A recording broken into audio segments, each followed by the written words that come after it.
दोस्तों, आज की कहानी है मेरी सासू माँ को जीने दो। यह कहानी श्रीवास्तव अंकल जी मतलब हमारे पड़ोसी के परिवार की है।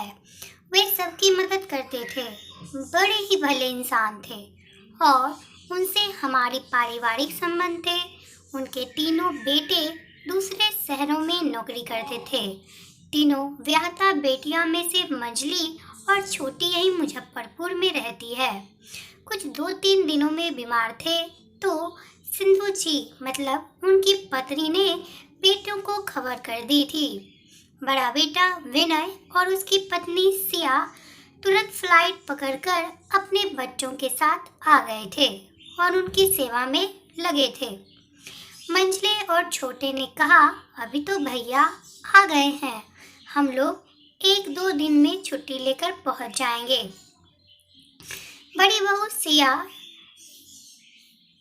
यथा नाम तथा गुण बहुत ही शांत और हंसमुख स्वभाव की थी, किंतु उसी को हमेशा सास व ननद के ताने सुनने पड़ते थे, क्योंकि वो बिना दहेज के इस घर में आई थी। मंजली और छोटी ठप्पे से रहती थी, भारी दहेज जो लाई थी, इसलिए उन्हें कोई कुछ नहीं कहता था। सिया वैसे तो अब नौकरी करती थी, लेकिन मौके पे मौके जैसे ही कोई काम पड़ता, पर्व त्योहार या सस ससुर बीमार होते तो उसी को बुलाया जाता था। इसका कारण यह था कि वह मन लगाकर से सेवा करती और कभी पलटकर सास को जवाब नहीं देती थी। विनय ने कह रखा था, सिया अगर कोई शिकायत हो मुझसे कहना, माँ पिताजी या परिवार में किसी को उल्टा जवाब मत देना, ना ही किसी का दिल दुखाना। इसलिए सिया कभी भी शिकायत नहीं करती थी कि और भी 2 बहुएं हैं, उन्हें क्यों नहीं बुलाते, बल्कि जैसे तैसे दफ्तर से छुट्टी लेकर पहुंच जाती थी। पिछले 8 वर्ष से यही सिलसिला चला आ रहा था। इसी कारण अब सिंधु जी का मन उसकी तरफ से साफ हो गया था और वे उससे सुख दुख साझा कर लेती थी और प्रेम से बात करती थी। किंतु जब कभी परिवार इकट्ठा होता और विशेषकर बेटियां आ जाती तो वही पुरानी खूंखार सास बन जाती थी। बहरहाल श्रीवास्तव जी अस्पताल में भर्ती थे। रात को अचानक तबीयत बिगड़ गई और डॉक्टर्स ने बताया कि वे अब इस दुनिया में नहीं रहे। विनय फोन करके दोस्तों और रिश्तेदारों को खबर दे रहा था। सिया अपनी सास के पास ही बैठी सांत्वना दे रही थी। बड़ी बेटी दूसरे शहर में थी, वह आ गई थी। कुछ घंटों बाद मंजली और छोटी भी पहुंच गई। मंजली और छोटे बेटे बहू भी आ गए थे। कहने के तो श्रीवास्तव अंकल अपने पीछे एक भरा पूरा परिवार छोड़ गए थे, लेकिन सिंधु आंटी अपने आप को नितांत अकेला और असहाय महसूस कर रही थी। अभी रिश्तों की असलियत और समाज की सच्चाई से उनका सामना होना बाकी था। पंडित जी आ चुके थे। अंतिम यात्रा की सारी तैयारियां पूर्ण हो गई थी और सिंधु जी अपने पति की पार्थिव देह के पास बैठी हुई करुण विलाप कर रही थी। सिया के आंसू रुकने का नाम नहीं ले रहे थे। वो अपनी सास के पास बैठी रो रही थी।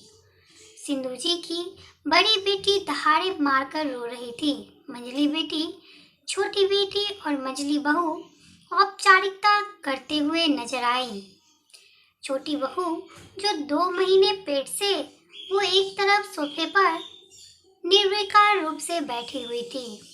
उसकी आंख में एक आंसू भी नहीं था। उसके हाव भाव से लग रहा था कि वह इंतजार कर रही है कि कब ये सब रस्में खत्म हो और वह अपने मायके जाए। पार्थिव देह को शमशान ले जा चुका था। अब बारी थी घर को साफ करने और ऐसे मौके पर किए जाने वाले रीति रिवाजों की। सिया की मौसी सास के निर्देश पर सिया सभी काम कर रही थी। सिंधु जी का सिंदूर पोंछा गया। अब नाउन यानी नाई की पत्नी ने सिंधु जी को नहलाया गया। सिया ने अलमारी से एक साड़ी निकालकर सास को दे दी। तब तक उसकी बड़ी बेटी आ गई और बोली, भाभी ये क्या? ये तो कत्थई रंग है, कोई सफेद या हल्के रंग की साड़ी दो। वैसे सच तो यह है कि सफेद साड़ी तो विरले ही कोई व्याहता रखती होगी अपनी अलमारी में। लोग क्या कहेंगे? पापा को गए अभी एक दिन भी नहीं हुआ और मम्मी रंग बिरंगे कपड़े पहन रही है। शिया को बहुत गुस्सा आया। मन किया कि कह दे कि यहाँ कोई फिल्म की शूटिंग नहीं चल रही है, जो सफेद कड़क कफन लगी साड़ी पहनकर रोने की पूर्ण तैयारी है, पर कुछ बोली नहीं। एक हल्के रंग की साड़ी सास को पहना दी। अब छोटी ननद उसके पास आई और बोली, भाभी अपने सलवार सूट दे दो, मैं कपड़े नहीं लाई, नहाकर घर जाना है। वो धीरे से बोली, क्यों? तब नंद ने जवाब दिया, आप सब लोग तो हो यहाँ, मैं अब तीसरे के दिन आऊंगी। वैसे भी अभी यहाँ पर मेरा कोई काम तो है नहीं। इतने में बड़ी ननद आकर बोली, ठीक है माही। बड़ी ननद की 17 साल की बेटी थी। उसने कहा, ठीक है माही, को भी लेती जाना, आराम कर लेगी। वहाँ सिया हैरान थी कि अभी पिता को गुजरे हुए एक दिन भी नहीं हुआ और बेटियां कैसी बातें कर रही है। दोपहर तक मंझली बेटी भी चली गई। शाम होते होते छोटी बहू की माँ ने सिया की सास को बतिया कि मैं अपनी बेटी को ले जा रही हूँ। यहाँ गमी के माहौल में बच्चे पर बुरा असर पड़ेगा। ब्रह्मभोज के दिन इसे लेकर आ जाऊंगी। बेचारी सिंधु जी क्या कहती? उन्हें तो अपना ही होश नहीं था। विनय के पिता को दाग दिया था, इसलिए 13 दिन तक पिता के कमरे में ही रहना था और सारे कर्मकांड करने थे। रोज जो मृतक के लिए पिंड देने को भोजन बनाना था, वह रिवाज के अनुसार चूल्हे पर बनाना होता है।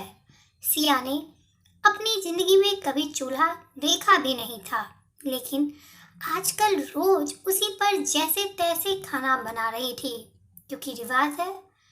दोनों पति पत्नी तन मन धन से सारे रस्म रिवाज कर रहे थे। सिंधु जी सब देख रही थी कि विनय और सिया कितने जतन से सब काम कर रहे हैं। मंझली बहू अपनी मौसी सास, बड़ी ननद और नानी सास के साथ सिंधु जी के बगल में बैठी रहती है और सिया काम में लगी रहती। उसके सर पर तो जैसे पूरे घर की जिम्मेदारी आ गई थी। पता नहीं कैसे वह रोज 20-25 लोगों का बिना तड़के तेल मसाले का सादा खाना, चाय पानी सब अकेले कर लेती थी। उसे भी खुद पर आश्चर्य होता था, लेकिन उसे दुख इस बात का था कि इस व्यस्तता में उसे अपनी सास के पास बैठकर उन्हें सांत्वना देना या उनके आंसू पोंछने का समय नहीं मिल पाता था। सिंधु जी नहाकर बैठी हुई थी, बिखरे बाल, उजड़ा भाल लिए। सिया कमरे में किसी काम से आई तो ठिठक कर उसके पांव रुक गए। अपनी सास को इस रूप में देखकर उसका हृदय द्रवित हो गया। सिंधु जी 60 की थी, किंतु 55 से ज्यादा नहीं लगती थी। सिया ने उन्हें बिना श्रृंगार किए कभी नहीं देखा था। वे हमेशा चटक रंगों की कलफ लगी प्रेस की हुई साड़ी पहनती थी, लेकिन आज दिनहीन सी जान पड़ रही थी। वह झट से तेल की शीशी ले आई, सास के बालों में तेल डालकर उनकी चोटी कर दी। नानी सास पलंग पर बैठी यह देख रही थी, लेकिन कुछ नहीं बोली। लेकिन ये क्या, बड़ी ननद आते ही उस पर बरस पड़ी। भाभी मम्मी की चोटी क्यों कर दी?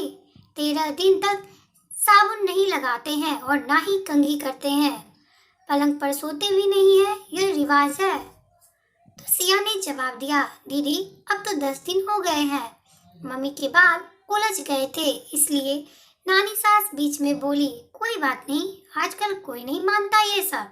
तो ननद बोली, लोग क्या कहेंगे नानी? मम्मी को कम से कम 1.25 महीने तक तो समाज के नियम कायदे मानना ही चाहिए। भाभी को तो अक्ल नहीं है। मम्मी तू कहे ना बतला कि ये सब ना करने जाही। सिया पढ़ी लिखी ननद के मुंह से ऐसी बातें सुनकर दंग थी। वह गुस्से से चुपचाप कमरे में से बाहर चली गई। आज 10वीं की रस्म थी। ना ही दोनों बेटियां की कोई खबर थी और ना ही छोटी बहू की। सिया की नानी सास ने कहा, सबको फोन लगाकर बुलवा लो, आज कच्ची रसोई होगी, सबको दामाद जी के नाम का कौर डालना है। उसने फोन लगाया तो छोटी ननद बोली, भाभी बच्चे स्कूल गए हैं, वो आएंगे तब देखूंगी। लेकिन वह नहीं आई। मंजली ने फोन नहीं उठाया। छोटी देवरानी की माँ ने कहा कि इसकी तबीयत ठीक नहीं है, आज नहीं आ सकेगी। इसकी तरफ से आप ही ससुर जी के नाम का कौर निकाल देना। खैर 10वीं की रस्म हो गई। अब 13वीं यानी ब्रह्मभोज का दिन आया। शास्त्रों के अनुसार गोदान करवाया गया और नाना प्रकार के व्यंजन बने। ब्राह्मण के लिए सभी रिश्तेदार सगे संबंधी आए हुए थे। आज दोनों बेटियां और छोटी बहू भी थी। तीनों बार बार रोने का उपक्रम कर रही थी। मंजली बहू और सुमति कैसे पीछे रहती, वे भी दहाड़े मारकर रोने लगती। सिया शांत भाव से चुपचाप काम में लगी हुई थी। उसे भी रोने की फुर्सत नहीं थी। लेकिन सिंधु जी जरूरत बैठी पति की 13वीं की सारी रस्में निभा रही थी और बेटियां और बहुओं के क्रियाकलाप भी उनकी नजर से छुपे नहीं थे। अंत में पगड़ी की रस्म हुई। अब श्रीवास्तव जी की पगड़ी विनय के सर पर बांधी गई। अचानक उसे पति की जिम्मेदारियों का एहसास हो गया और आंखों से अश्रुधारा निकल पड़ी। शाम को लगभग सभी रिश्तेदार खा पी कर घर लौट गए। मंजली और छोटी ननद भी जा रही थी। फिर भंडारे में आकर सिया बोली, भाभी गुलाब जामुन और मिठाई बची हो तो पैक कर दो। सिया ने सबको स्टील के डब्बे में भरकर लड्डू गुलाब जामुन दे दिया। छोटी देवरानी दोपहर में ही अपनी माँ के साथ वापस चली गई थी। सबके जाने के बाद सिंधु जी विचारों में खोई थी। अंदर ही अंदर घुट रही थी।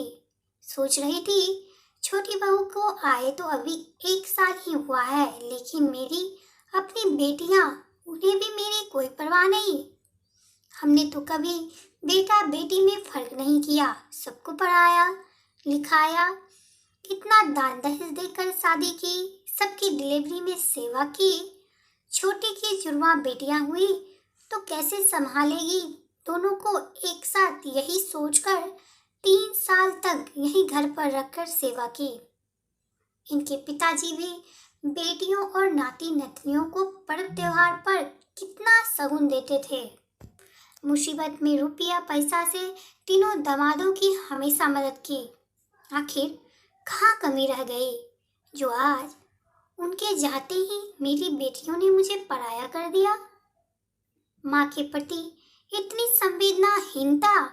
बड़ी बेटी को उन्होंने खुद मंजली बहू से कहते सुना था कि भाभी मम्मी के कपड़े सारी 1.25 महीने तक तुम लोग मत होना, अब सगुन होता है। एक तो पति के जाने का दुख, उस पर बेटियों का बदला व्यवहार। सिंधु जी अपनी बेटियों के व्यवहार से टूट चुकी थी। सोच सोच कर उनकी आंखों में आंसू बार बार उनके गालों पर लुढ़क जाते थे। वे अपने आप को बहुत ही अकेला महसूस कर रही थी।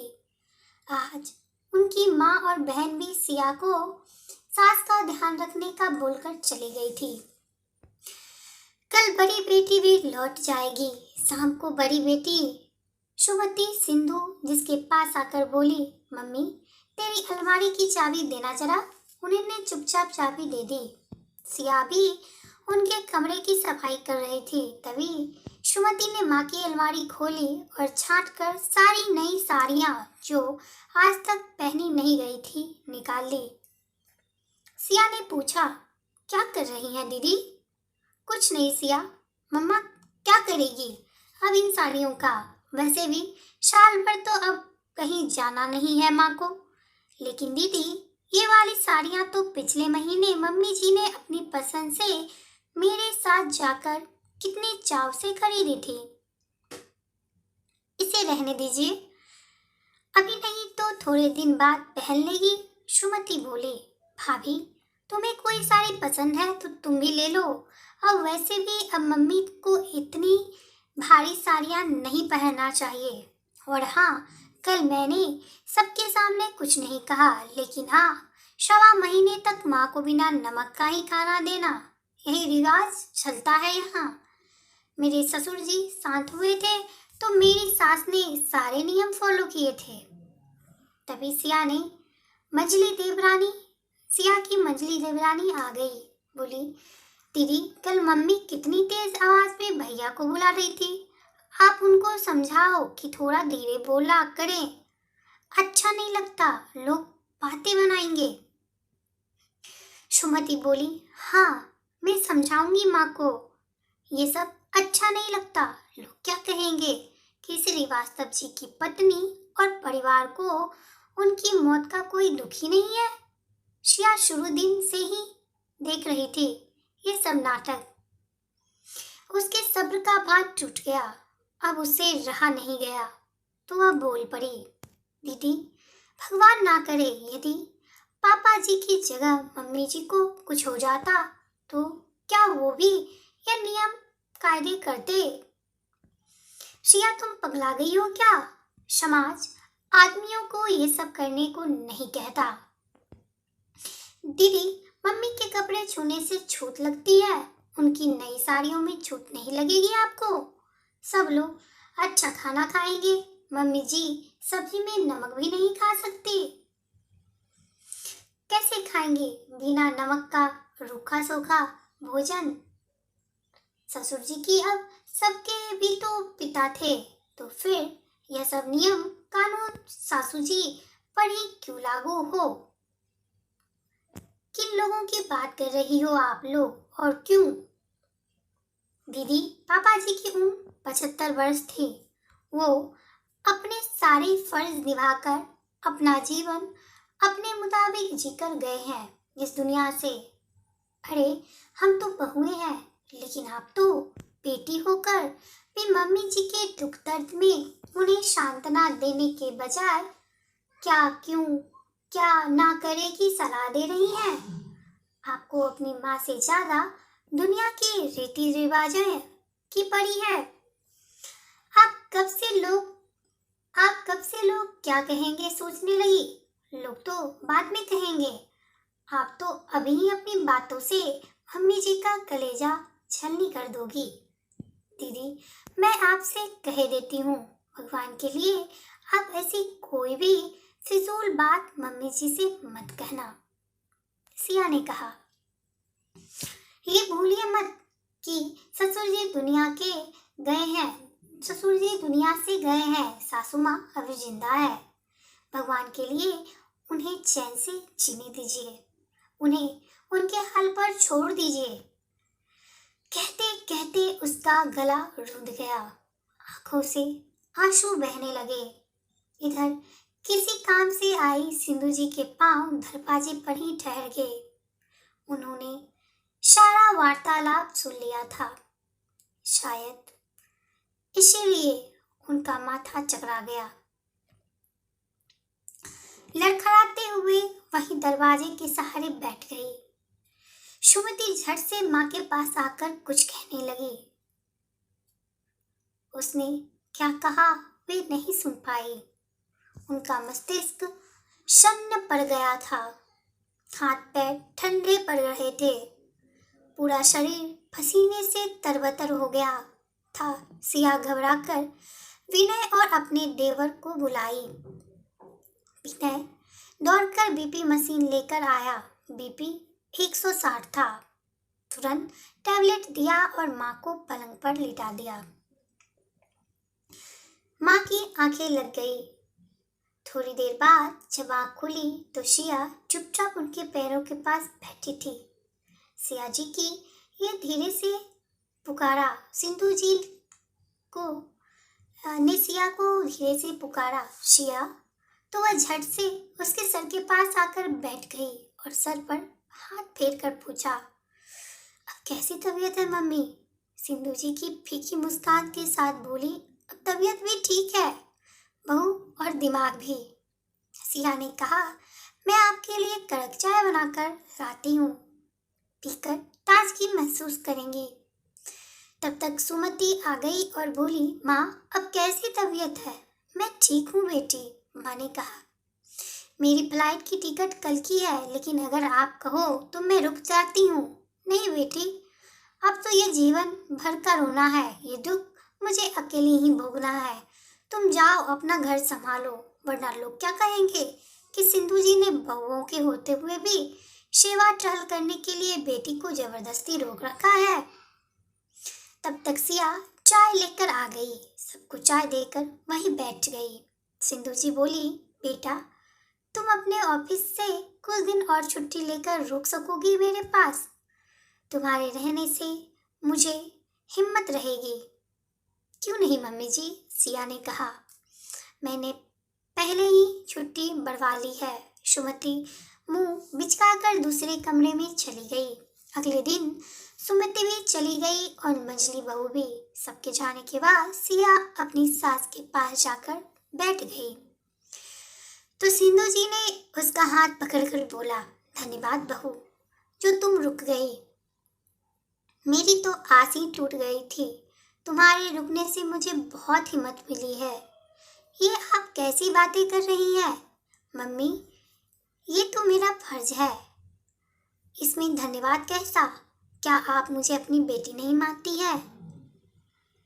मैं भी आपकी बेटी जैसी ही हूँ, फिर ऐसी बातें क्यों कर रही हैं आप? तुम मेरी बेटी नहीं हो बहू। अच्छा हुआ तुम मेरी बेटी नहीं हो। जो दुख मेरी बेटियां नहीं समझ पाई वो तुम समझ गई। मैंने तुम्हें कितने ताने दिए, लेकिन ये तेरे संस्कार ही हैं जो तू आज भी अपनी सास की इतनी परवाह करती है। भाग्यशाली है तेरे माता पिता जो तुझ जैसी बेटी पाई है। उनकी आंखों से आंसुओं की धार अविरल बह रही थी।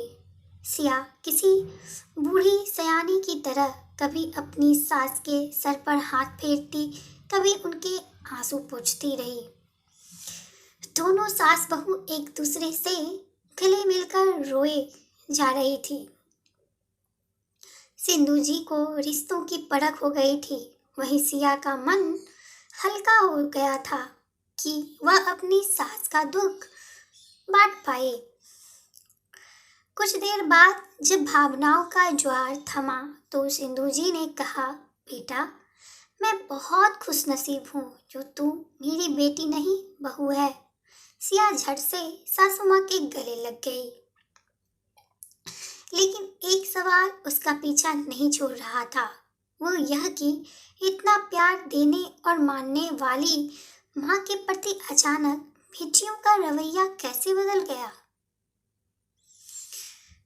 इस कहानी में मैं थोड़ा भावुक हो गई हूँ। अगर आपको मेरा ये छोटा सा प्रयास अच्छा लगा हो तो आप मेरे चैनल को लाइक शेयर और सब्सक्राइब जरूर करें। साथ ही बेल आइकन को प्रेस करें और कमेंट करके ये बताना ना भूलें कि आपको मेरा ये छोटा सा प्रयास और सास बहू की ये छोटी सी कहानी कैसी लगी।